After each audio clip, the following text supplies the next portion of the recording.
Welcome to Closing Deals and Heels. I'm your host, Kayla Hodges. Today, babe, you got to get ready for this incredible, powerful, amazing, inspirational story of Kendra Adams. She is a wife, a mom, a grandma. She served 24 years in the military, was forced to go in at 17, and now is in high-ticket sales, inspiring women and men all around the world. This woman, my God, her story is so epic. I cannot wait for you to hear, to be inspired, to learn. So make sure you just pull up a chair, pop in those earpods, go on a walk, do whatever you got to do, babe, and enjoy the show. Welcome to another episode of your favorite podcast, Closing Deals and Heels.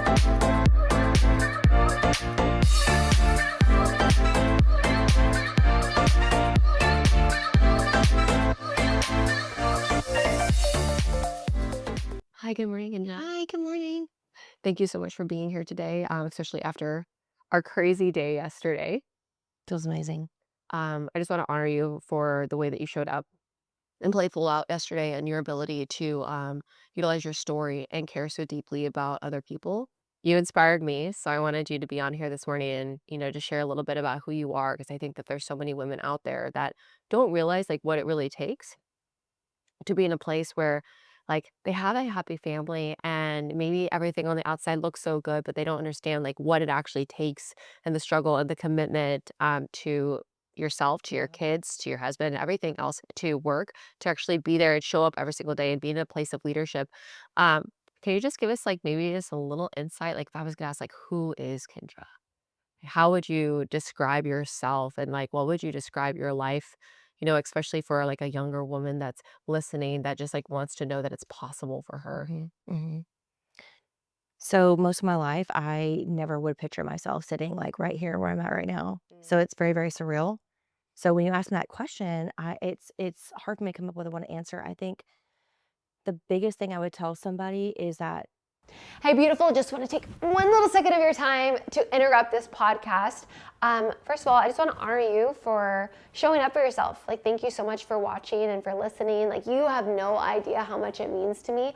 If you can just take just 1 second of your time, a little favor, and please hit the subscribe button. Please leave a review, comment on this, and share it to another woman that you know. We as women get to really stand and honor each other, and we do that by lighting fires at others' hearts. Sometimes a woman just needs to know that you believe in her and that she's capable, so please send this to her.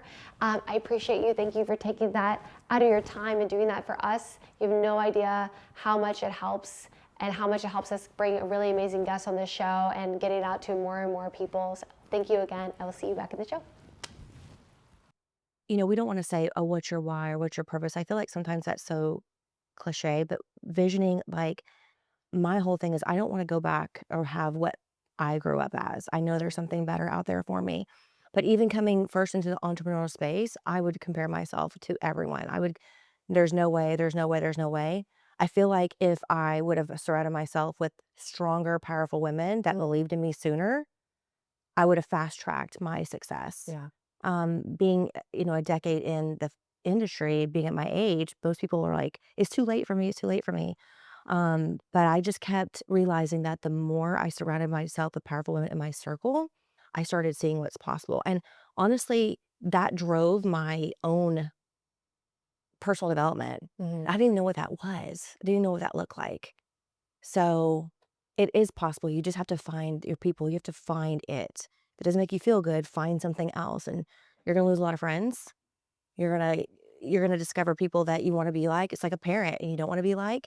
But I just kept going. I don't know what it was. I couldn't put my finger on it. I just felt that I don't want to struggle. Yeah. I don't want to struggle Yeah. at the end And of I the think day. a lot of people are struggling. Mm-hmm. Right. And then are you comfortable telling everyone how old are you, Kendra? I'm 47, 47. 47 and a half. 47 and a half. We were talking earlier and this morning in the kitchen about how her body's banging. She's 47. She's making things happen. And you're a mom. I am. How many kids do you have? We're split a family of 6. So I have 3 of my own. My husband has 3. Amazing. Mm-hmm. And are they all still at home or where are they at? 2 are at home.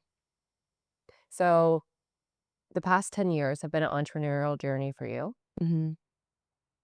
What was it like before? And then how Like, we'll go into what it is like now, but before being an entrepreneur, like, what were you even doing? Oh, I was waking up at 4:30 a.m. every day. I'd get all my kids dressed because they were little. I was at a sea deploying command, so we would have to be at work by 6 a.m. I would get home at, 6 at night, Mhm. and, single mom. I Wow. was a single mom, um, for the majority of it. Mm. A lot of toxic relationships. Yeah. Um, that's a whole 'nother story.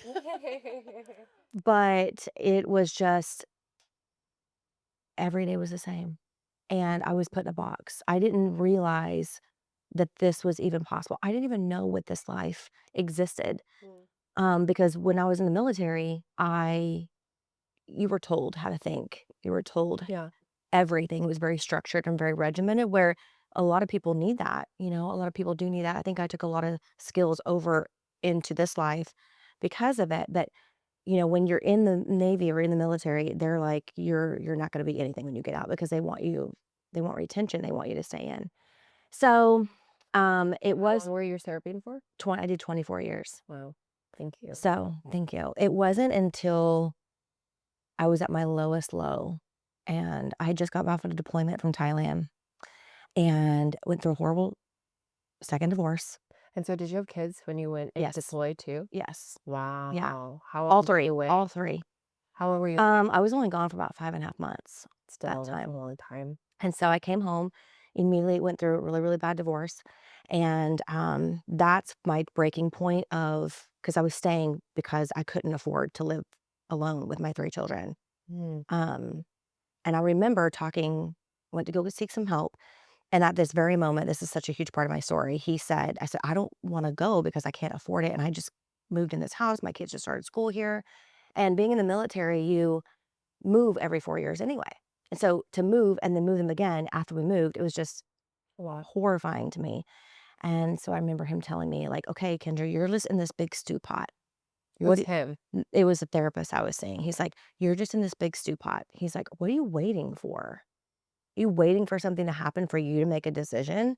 And I really think like that's what I was waiting, like for something really, really bad to happen, vice me taking control Yeah. and of my life, of what I wanted, of the love I wanted, the respect I deserved, the income, the money at that point, Kayla wasn't even really a factor. At really, it was all these decisions you're making is a result of why you're not having those things. And so at that very moment, I went and filed for divorce. It was crazy. It's like a movie.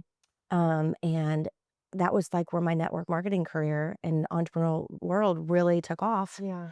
because I had no choice but to stay in that house that month. Mm. And that was the first month I was able to pay my rent, like with my low ticket business. Wow. And I never looked back.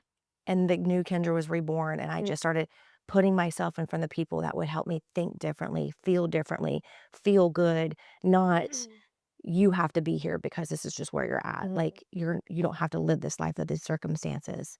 Yeah. And yeah, I mean, I felt like it was really ugly and messy in the beginning. I didn't know what I was doing, at all. As I didn't know I still sometimes don't know what I'm doing, but then I really didn't know. I was just like, "Where does this even leading me to?" I had no idea. Yeah. It's one of those things where I didn't make any money for, like, the first 5.5 years, really. Wow. And then But still push forward. oh my gosh, yes, because I love the way it made me feel. Yeah. I saw women doing it. Mhm. That's the only place I saw women doing it. Yeah, I was giving you permission, like, Yeah, "Hey, it's possible for me." absolutely. And I want you to go back because I think this is really, really important. You touched on how you were in a situation and you didn't wanna leave because you were kinda stuck there, I was. I felt the same way. There's Mhm. millions of women that feel the same way.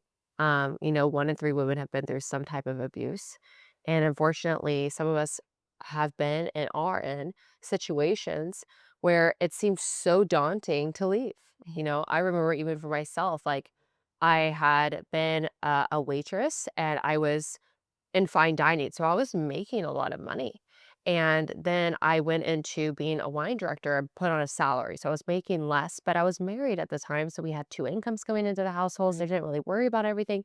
And I'm like, man, I'm like, if I get rid of this guy, I'm going to have to go back into being a Mhm. waitress. I didn't want to do that. Mhm. I didn't want to go backwards in life. I didn't want to have to go back into survival mode and try to figure it out on my own. But there's a point that it becomes so painful where you're like, hey, if I don't do this, who am I ever gonna be? Like, what is ever gonna happen to me?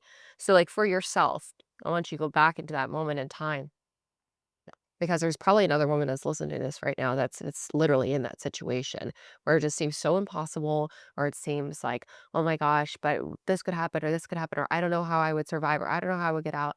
Like, what were you feeling? That intense feeling where you're just like, fuck it, like I have to do something. And then what advice would you give to her? Oh my gosh. Um, go I would first thing I would do is identify what is not right there, Yeah. right? And you're gonna feel crazy. You're gonna have these conflicting feelings and go talk to somebody you trust that's gonna tell you not what you want to hear because everybody in my circle was telling me what I want what they thought I wanted to hear, what would be safe for me, what wouldn't wreck my family apart, Mm, what would not tear my, empty my bank account out, whatever it was. And those things made me feel validated when people would tell me that. So I thought I was making the right decision. But at the end of the day, my gut, oh my gosh, it was so scary. My gut. I mean, sometimes I felt like for a long time I was so embarrassed of my story. But I mean, I had already had, 3 children and mm, different fathers and 2 marriages and just felt like a piece of shit, just felt like no man's ever gonna want me. Um, my life is over. I'm, you know, 35 years old and I have no savings account. yeah. Um, nothing, like nothing, like nothing. So I would say go talk to somebody that's gonna tell you, give you a stew pot analogy and make you move. And the biggest thing for me in that very moment was I literally just moved into this house that I felt was a safe space for my kids. Mm, We weren't there 2 months, and this blew up in my face.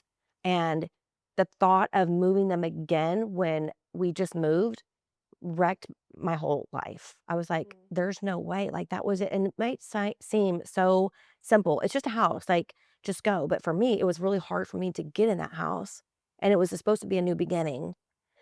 And to think like, "Okay, we're gonna have to shift." I felt so selfish, and I felt lost, and I was like, "I have to do something about this." And go back a little bit, Kayla, that was the second time I filed for divorce. I had filed for divorce once with him, went back. So the first time this happened is, he was one of those people who, if I would say I'm gonna leave, he would be nice and then I wouldn't go. So in yeah. the first situation, I had to make enough money to put beside to make the move and not tell him at all. And so I had to have my own savings, I had to have my own stuff. And so the day the U-Haul came, I said, "Oh, by the way, the U-Haul's coming. You can help me move, or I'm gonna have people help me move." And he had no there was no choice. The lease was signed. I was going, Yeah. but I could not do that without me finding an opportunity somehow, some way, and just pour everything into it. And what was crazy is that this particular individual would say, "It's a hobby," didn't support it, didn't do nothing, to help me just elevate my mind, elevate what was possible for our family. And so he would just Yeah. bring me down, bring me down. So ultimately, at the end of the day, I would say get with somebody who's going to tell you and give it to you straight and make you cry and make you really do the things and pretty much talk you through it. Because this individual might there didn't say you need to do that. He was like, what are you waiting on? Are you waiting on this to happen before you make a decision? Then it's too late. And then you're gonna have to live on your circumstances because you put yourself in a position where you can't. Yeah. Um, so I would say talk to somebody and just you have to sometimes just listen to your gut. You have to listen like, that's what I did. I just listened to my heart, my gut, and I was just like and my kids were like I felt like, "What am I doing? What example am I setting for my children?" Mm, In 15 years, and they know that I just stayed because of my children, they're gonna be like, "Mom." Yeah. you know? Yeah. And my kids are, I mean, I have 3 adult children now. I mean, I have 2 grandkids, and so I ask them about this all the time because a part of me feels very guilty about bad relationships and bringing people into relationships, and, I know that's off topic of business, but it's a big part of my story, and they're like, "No, mom, like, you've taught us to have boundaries, and you've taught us that, don't do what you did." Mhm. And I'm like, Yeah, they're I still watching. struggle with that. I still struggle with that. Really? Mhm. Even though they're like, "Hey, this helped me so much." Yes. Why? What's behind that? Because I think that, you have a vision of your life that you wanna be, and when you grow into a new person the way that I've grown into this person, if I could go back, I would switch so many things. But then again, I wanna embrace that, Mhm. but it's a lot of growing, it's a lot of trauma, it's a lot of pain, and when you have adult children that didn't get that version of you now, Yes. I feel guilty because my kids now get the version of me. My grandkids are gonna get this Kendra, this grandma. Mhm. My oldest didn't have that version of me. Yeah. And I just wanna go back and, like, so I overcompensate, like, "How did that make you feel? And you understand?" And I don't think they really care because they're young still. Mhm. They might understand that conversation when they're my age maybe, Yeah. but I think it's interesting, like, I learned, about how to blame effectively.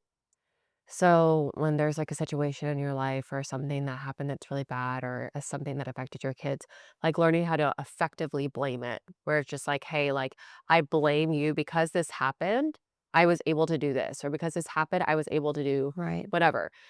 So if you were to, like, look back at the situation that you were in, how could you maybe, like, blame that effectively? Because I'm sure that there's some people out there that their parents did some crazy shit and they never changed, and they're still the same way, and they wish their parents were like, made those changes now and were able to like see them now, be able to be present with their grandkids.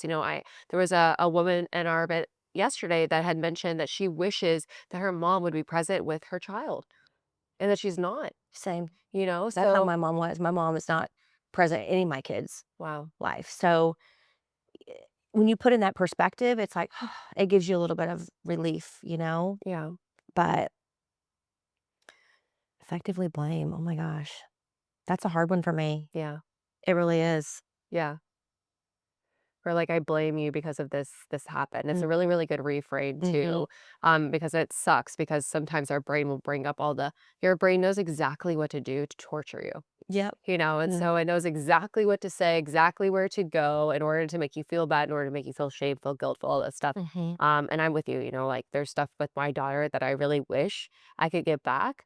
There was moments where I was, like, trying to be successful, where I worked so much and I didn't ever spend that time with her, and the other day I watched a video of her at her like 6th birthday, and her voice is so little and giggly and like high, and she's all so excited, and I'm just like, I don't have a lot of memories of that at all because I was Yeah. working so hard and I would do anything to get that back.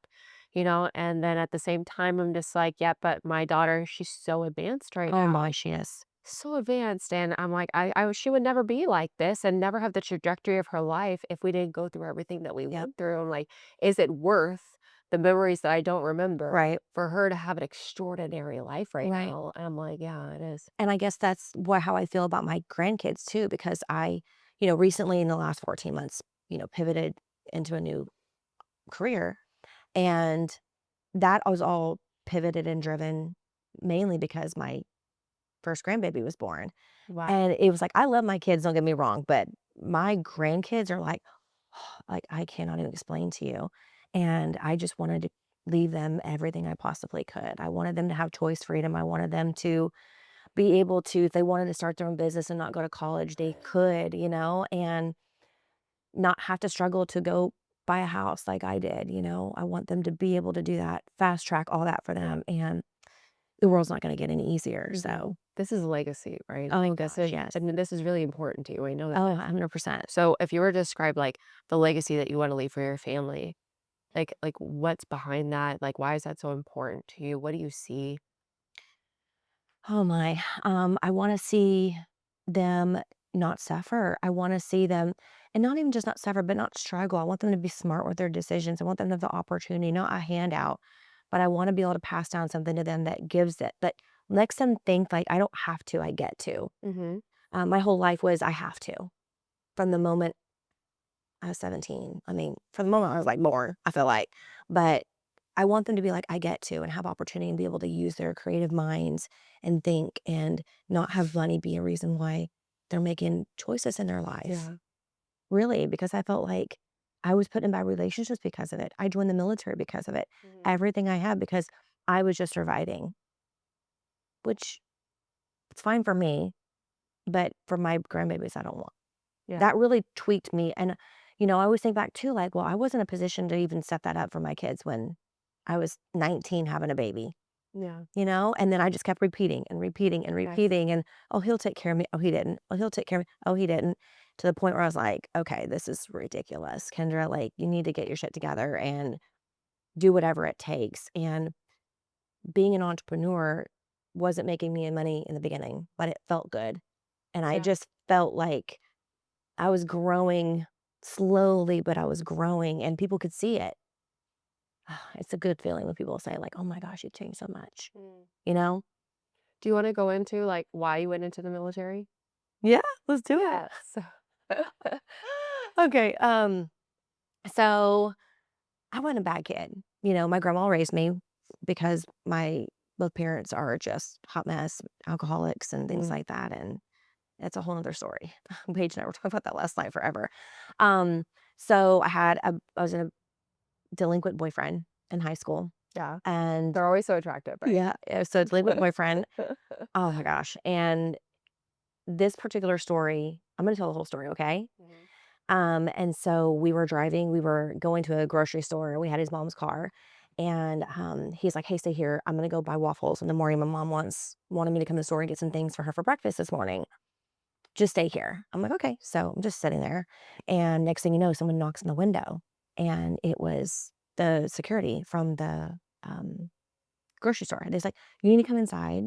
The person that you were with has been arrested for shoplifting, and you need to come and get the keys so you can take the car back to his mom's because he's going to jail." And I was like, "Okay." So I walk in there, and he gives me a bag with the keys in it. Well, I get in the car. Before I walk in the car, they arrested me because he had put a gun that he had on him in the bag. So I got arrested for possession of a concealed weapon. So I went to jail. I was 17. I was terrified.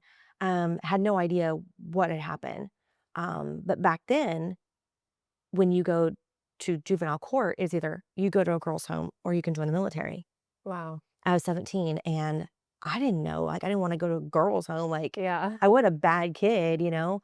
Um, But my kids think the story is hilarious now. But, I went to jail, and then I said in front of the judge, I was like, "I guess I'm gonna join the military." Oh my god. So, I actually did not I graduated high school half semester early, got shipped off to boot camp, and went to my first duty station. I wasn't even 18 yet. Went to Wow. boot camp and everything, just a child. And, so that was the start of the next 24 years. I was gonna go in there for 4 years, just get a degree, but that didn't happen because I got pregnant with my oldest, Wow. who's now 27 and a half, and that just prolonged my career because I needed to take care of her. Mhm. And then next thing you know, it was 8 years, and then it was 12 years, Mhm. and then it was 16 years, and then it was 20. I was like, "I'm just gonna stay in." So I did very well for myself. I hit the top 2% female. I was a Navy chief petty officer. Wow. Um, that was my family. Yeah. That's my family. It's like a big fraternity. So, one I'll always be a part of. Um, yeah, and that's kinda how that started. Do you feel like going through the military and what you did first of all, like, it's so crazy how you mentioned, like, felt like life was kind of out of your control because it really was. It I was know, it really was. I understand what it's like having a baby at 19, it's you're still a baby too yourself. You have no idea what you're doing, trying to figure it out and try to do this thing called life. And do you feel like going through that process though, like, do you feel like being so strict and all this other stuff and being in boot camp, do you feel like you had to be in like masculine energy all the time? 100%, Okay. 100%. I mean, I was one of 25 men average. Because my experience of you is really feminine. So how did you go from 24 years military, being a masculine energy all the time to like being feminine and like being in your essence of who you are? You probably? Really? That's awesome. Um, I don't know, I feel like I'm always in fight or flight, and I'm always having to take control. I actually talked about this in my stories before I came here, Well, and I was talking about you, and I was like I was like, "I'm not gonna cry on this podcast," but I was talking about how I've been off my stories because typically they always call me the story queen. I'm always in my stories. I'm always relating to people. Mm. And since I've been here, I have not been. wow. And I was like, I don't know why that is. I think I don't quite understand these feelings yet. Mm. And so I don't want to come on there and be vulnerable and just, I want to be vulnerable, but I don't understand these feelings. And I started talking about the feminine energy and like what I'm learning from you. And I was like, I've actually been in the opposite for the last decade. Yeah. It's very emotional because it's like you are in fight or flight. You're always waiting for the next ball to drop. You can't trust a man. You can't trust anybody to take care of you. And I feel like even in my relationship, Kayla, my husband's very type A. Don't get me wrong. You've seen him walking around the house. Very type A, um, but also very, I think sometimes he brings more feminine energy into the relationship than I Mm, do mm, because I always have to be in control. And it's even that way in my business and my life. It's really hard for me to relinquish mm. that knowing all the steps. How fast is it going? How fast not going? And so I've learned a lot of that from you, which that is one thing that I really need to help with. I don't know. I feel like I'm glad to hear you say that, but I'm always like, was I doing that? I don't know. I don't know. I think this is gonna be another step for you because we get to a certain point being in survival mode because it's how we've been able to figure out, I Yeah. think, for our whole life. And we trust that part of ourselves. Like, I'm going to figure this shit out Mhm. no matter what. Mhm. Every single bad thing you went through, you're going to figure out no matter what. Mhm. And now, when you're starting to like learn how to be in a place where you're trusting your intuition, you're slowing down, it's actually more powerful. And you'll start to realize it as well, like, "Oh, like, I didn't have to actually do that much." Like, "Oh, it's sourcing it in, it's easier," "Oh, I'm flowing." And I think in your relationship as well, it's very, very hard for a powerful woman that's been through a lot of shit to surrender to a man. Very. That's the scariest. I'm going that right now and I'm married to him. We're very happy together, but I feel my Mm. heart, I feel my body literally like, and I have to like think about what my next word's going to be because I Yes, feel that. yes. And I'm getting better at it. Definitely getting better at it. We were talking about that last night. Like I used to shut down for a day and now it's like 20 minutes. And I communicate that now because Yeah. me, I'm just like, I don't need like I'm gone. Avoid it. Yeah. I'm gonna yeah. And he hates that about me. And I hate that. I don't like that about myself Yeah. because I feel out of control of my emotions. And so in the last, couple months or whatever, 6 months, I've been really paying attention to that, Mm. but not just in my relationship, but in everywhere in my life because, you know, yeah, it just, I start feeling the tension, you know? Yeah, but you're sensitive to it because 'cause you're connected with yourself. But I used to not be like that. So Yeah. it's gotten a lot better, a I'm lot excited better. for you. I'm excited for you, for your relationship, for everything that you're stepping into, for the people's lives that you're going to impact, which is why I want to go into. So, the past 14 months, you've been going into something new. Yes. You went in from low ticket network marketing. You're now in high ticket Mhm. network marketing. Mhm. Not only that, but you're crushing it. You're working your butt off. Can you give us the insight? Like, what happened? First 6 years, nah, not really, hardworking, but not really making the money, right? Mm. And I would say the last 3 years skyrocketed. I was making, hit my first 10,000 a month and it kept raising from there. And number one, the company walked the stages in 9 countries and all that kind of stuff, all the hoopla, the trophies, and So cool. gained a big ego in the process, I Yes, of think. course. And which I didn't know I had, by the way, which is funny story with Steph because she's the one that told me, like, you got an ego. I was like, no, I know. um, but what had happened in this process?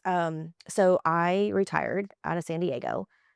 My husband just retired. I retired 5 years ago, but I had to move my children before school started. So I moved a year before my husband did, just to build our home, get things situated while he was like in Taiwan somewhere. He was Oh, still wow. finishing out his career. Film out of the military. Yeah, we did.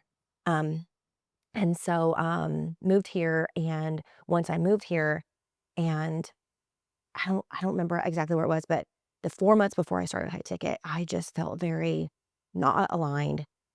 I mean, I wouldn't say depressed, but I was like, something's off. I wasn't happy. I was making good money. Well, it was good money for me then, right? And I just didn't know what it was, but I had no desire to go look for anything else. I mean, I was just walked the stage as number one. I felt a top of the world, things that I had never thought would happen. And I'm feeling like crap. Like, Yeah. what is going on? And I felt very selfish. I felt very not humble. Like, what is wrong with me? Like imposter syndrome. And I'm like, but then what happened is I said to myself, what is this next year going to look like? Because I worked my ass off, like hustle 24/7, grit, grind to get here. How many people were your organization for you to be Oh, walking, like, top of that stage, no, right? I didn't have as many as some, but I mean, I had a big team, like 500 people, but I was a top seller and I was number 2 top seller, number 1 team builder, Oh, that's so great. recruiter, and again, I think, which I can get to that because I was very trophy focused, Yes. where I'm not like that anymore. Mm. I broke up with the trophy life. But that's what I validate myself in. I would wake up every day and be like, "Oh," or like every week, I'm like, "Am I number 1? Am I number 2?" And if I didn't, I was like, "Oh, oh, I'm not doing something right. I Mm. need to do more." Well, of course, you would there's so many things where you feel out of control, and Yeah, now they're supposed to giving you yeah, permission of like, "Hey, I'm good enough. yeah. I'm proving you I'm good enough." And because 'cause I'm on there, it doesn't mean I'm making more money, it just means someone else sucked that month. But I didn't realize that. It was Mhm. all about that. I'm like, I'm so sick of feeling like that. It made me so anxious. And first of the month, hustle, end of the month, hustle. I'm like, how am I gonna scale my business? Mhm. And number one thing I knew, I was like, I don't want to repeat that. But there's no other tools for me because I'm the one teaching them. I'm not getting anything poured into me. I had no outside personal development like I have with you. Mm. I just did it by myself. And so that's when I wasn't looking, but I became open. Because if you would have came to me 4 months before that, I'd be like, don't talk to me about your opportunity. But when that shift happened in my everything, when my grandkids were born and all that kind of stuff, I said, I was open. And so my mentor that I'm in the business with, Kelsey, this is so funny. I saw a reel that she had made on Instagram and she was barefoot in Kentucky and she was like running up a hill and she's like running for a $50,000 month. And I'm like, what is she doing? Now I work with her in low ticket, but we weren't on the same team. So she wasn't my mentor. But I remember her helping me. I would reach out to her as a fellow leader. I'm like, hey, what are you doing with your team? Help me. And she would just so selflessly help me. So I just Mm. really had a lot of trust in her. And Yeah. I just trust her. I trusted her. I Mhm. can't put it any other way. Um, and so I reached out to her and I said, what are you doing? And she's like, hop on a call right now. Like, no master class. Like, what are you doing? But I trusted her. Yeah. And I was in the business the next day. And it's been amazing. A lot of hard work, Yeah. a lot of hustle, a lot of great still. But the long-term vision is that I can build something beautiful for my family and not, you know, something happened to me and I leave this earth and my family gets nothing. And a big reason for that too is like 24 years in the Navy, I have a pension check of $2,800 a month after 24 years. Wow. Like it's like half my mortgage. And if I die, Uncle Sam takes it back. My husband don't get it. My kids don't get it. Low ticket, I stop hustling, the paycheck stops. I need to build something that I was okay with hustling for however long it took to be able to leave my, it's not just about money, but it's Mhm. changing. That's breaking that of just going to work, The going to work, paycheck going. keeps going Oh with the yeah, high it keeps ticket. going. Wow. Keeps going. If you build it, it keeps Mhm. going, but if I can serve 24 years and I can be in low ticket in 10 years, I can Yeah. do what it takes here to make that happen too. So, yeah, that's kind of like where I kind of transpired over here. Mhm. Um, people will say like, I can't do what you do. Yes, you can. Like, I remember on the couch, first live in a hoodie, like no lighting, like hot mess and Yeah. being scared. And it's just about having that. In the beginning, you're not gonna have a vision. You have no idea what a vision is. Like, I had no vision, I had no direction. I just felt that I didn't even know I was meant to change women's lives. Mm. I didn't know that in the beginning. It's really hard to put my finger on it, but I just felt like I was so tired of struggling. Mhm. I was so tired of people telling me every step I had to make, Yeah. and I just followed along, Yeah. you And know? how much are you actually making in like this now? Like what are normal numbers? You don't have to say your exact, but like what's that average to where Monthly or it's like last 14 months, I've made like $275,000 in the last amazing. 14 months. It's amazing. And the women that are coming in as well, like, they're making their money the first month Oh, yeah. versus having to wait 18 months and, like, look Oh, yeah. ticket or 5 years, how you Mhm, mentioned before, mhm, which is incredible. mhm. Um, how, um how have you seen, like, the differences within yourself of, like, before you were and the way you were selling, and then after, because 'cause you're in our red, in a Yes, program, so, like, yes. how have you seen the difference within yourself of how you've been able to communicate and how you've been able to sell? Calm, Mm, calm. That's the best word I can put is I feel calm. I Mhm. feel aligned. I feel not nervous. Mhm. I feel excited, even though I'm not got it down to a T yet. I just feel like it's authentic, yeah. and I feel, yeah, like I'm really helping people, Mhm. where before I just it's not that I didn't think I was helping people. I mean, I knew I could help people, but knowing that I feel like they want my help and I'm Mhm. helping people makes it a whole lot more fun and enjoyable. Yeah. Um, but yeah, just calm. Like, Mm. let's go, like, calm. Not, oh my gosh, I said this wrong. Like, I'm Yeah. almost like with you, I'm like, it's okay for me just to say the wrong thing. Just don't do it. Just fix it. You know what I mean? Like, go with the flow type thing. Um, but before I would freak out, like, if I didn't have control of the call. And you just really helped me to, like I said, breathe, fill your heart and Mhm, breathe and be calm and focus on the other person across this table for me. mhm. It's made me very self aware, not only in my business, but with my own feelings and my kids and my husband. Yeah. It's literally been a 360 change for me. It's not just in my business. How so? Like, what about your girls at home? Like, what are they seeing? Oh gosh, I mean, I communicate with them better. I don't Mm, talk at them. I talk with them. mm, I don't assume they yeah. they understand. I ask them, do they understand? Do they Mm. have any what questions they have for me? Like, if there's something they weren't supposed to do and they did it, and I'm like, we talk about it. It's not, why did you do that? Yeah. I don't care. Go to your room. Yeah, how You dare know? you syndrome with you. And see, that's I think where a lot of these other feelings are surfacing with my older children because the children have now, like my younger kids, are getting this version of me. Mm, You know? yeah. And then I go back, I'm like, man, why can't I have been her then? Yeah. But now you can teach them to be present with their kids in the way that Mhm. you weren't able. Exactly. Yeah.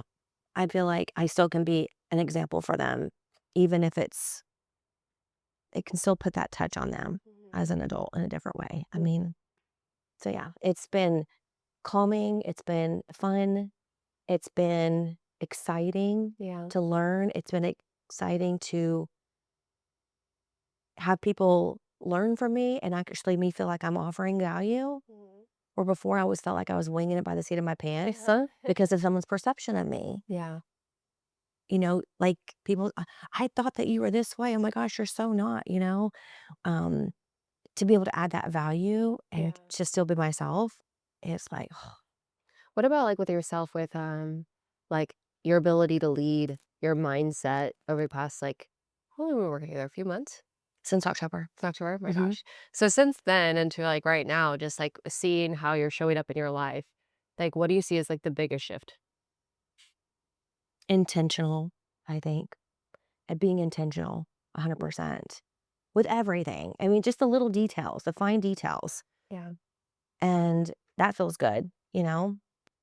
Um, like I said, it's my thought process. I don't overthink it, but my emotional intelligence, I think, has been elevated Mhm. 100%. And what's next? Like, what is Kendra doing in this next year? What's this next thing for you that you're focusing on, that you're growing? Yes, so we are building what's called the Legacy Leader Academy. Mhm. It is gonna be a safe space for people, men and women, to come in no matter where you're at in your journey, entrepreneurial journey. I think of that little young, well, she wasn't really young, but younger 10 Yeah. years ago, that was scared, that didn't know how to push the play button, that didn't know how to speak to people, that self-doubted themselves, all the way to the top leader in an industry. We're gonna take people through those steps, and they can come in and they can just learn from where they're at. Yeah. I think a lot of these programs, these coaching programs that are started are, you have one skill set and you learn the skill set, but this is just a very safe, has a lot of feminine touch on it, even for the men though, of just authentically the raw and the real, what you need to hear, like not what you come into business and they just say, "Do this," but you can't duplicate that stuff. Yeah. So a very good human touch on it, and we're really excited for it. I'm excited for you guys. I'm excited. I'm so excited. Again, this is something that, man, I never thought that would even that I would be capable, Mhm. And we were talking about this last night around the table having pizza.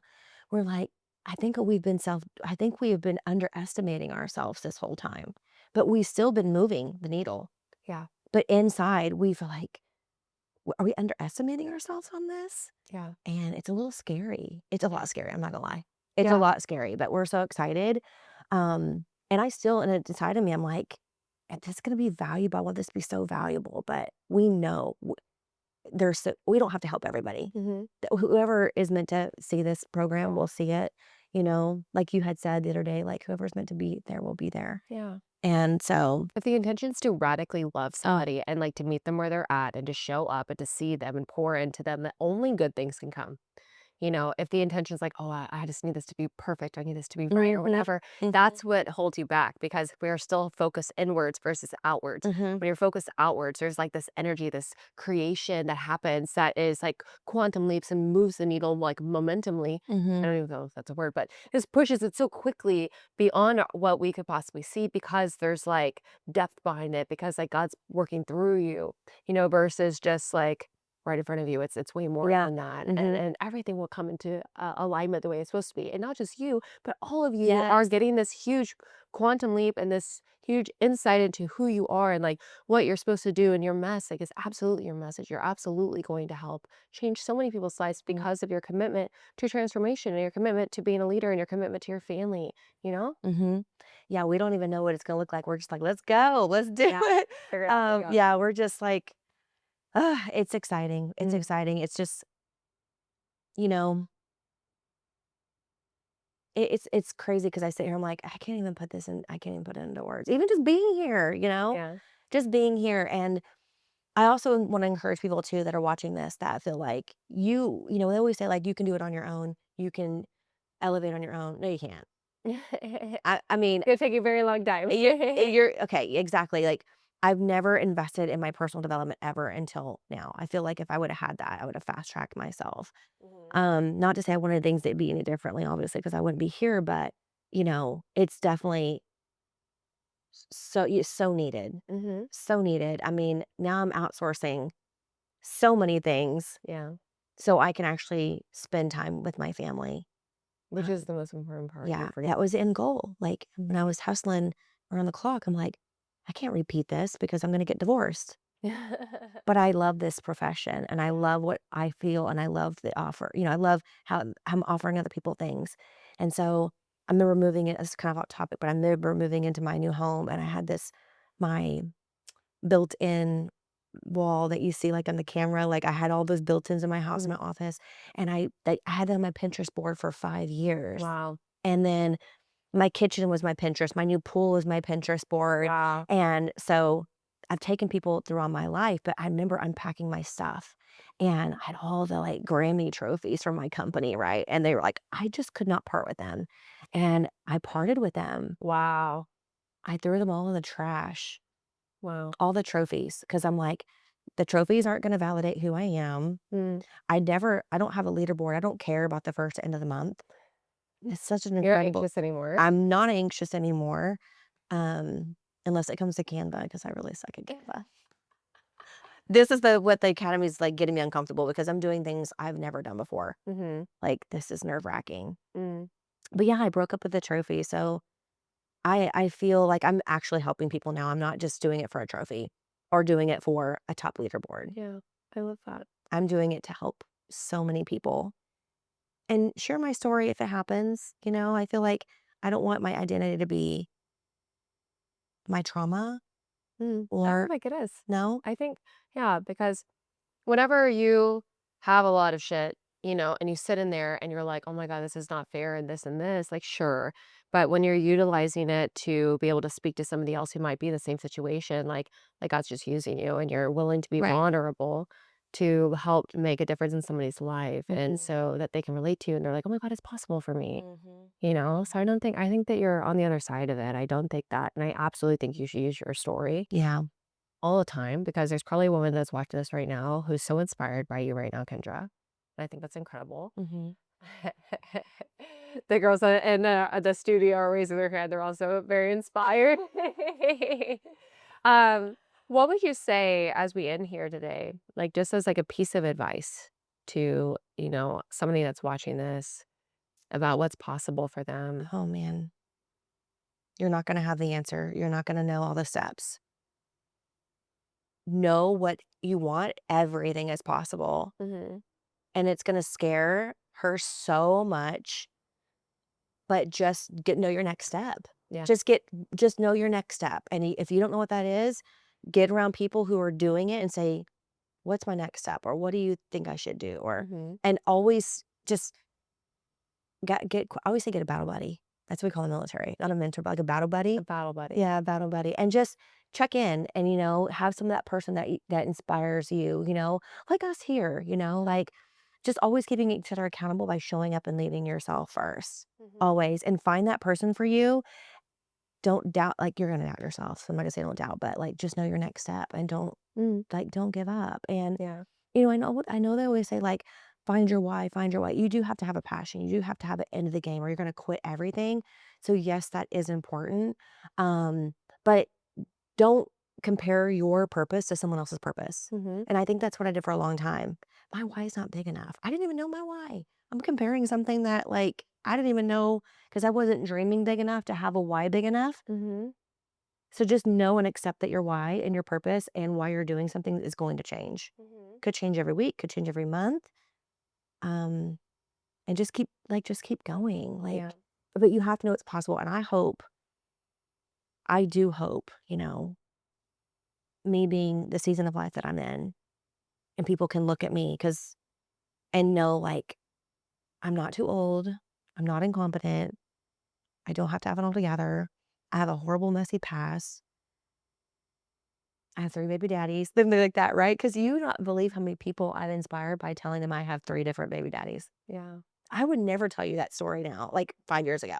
I would literally avoid going to school and putting all my kids' name on the school thing because we all had different last names at one point. And when I finally started sharing my story, like, who cares? Yeah. I had so many women say, "Oh my gosh, I just stay so small because I don't want nobody to know." Who cares? Yeah. And I remember doing a reel about it and it went bukus because people were just eating me alive in the comments. But then after that, I had found my people. Like, thank you for sharing that because I felt so insecure. I felt like a nobody. I felt like society would accept me. I was like, well, that changes today. Yes. You know what I mean? And so I'm proud of that now Hell yeah. and not embarrassed about it now. Mhm. But 5 years ago, Kayla, I would have told you my kids had the same dad. And Wow. yeah, So you're owning your voice, owning yeah, the message. You're inspiring so many people. no. I love it so much. I think that the rawness, the vulnerability is a superpower. Hmm. And you like stepping into that, it really, really changes not only the trajectory for your own life, but so Hmm. many other people's lives. Hmm. So just thank you for being you, Kendra. Thank you. I want people to find you. How do they find you? Yeah, Facebook's Kendra Adams. Instagram is _Kendra Adams. Amazing. Amazing. Well, thank you so much for being Thank here you, today. I Kayla. honor you so much. I appreciate your Thank you for story. I'm having me. inspired too myself. So Thank you. thank you.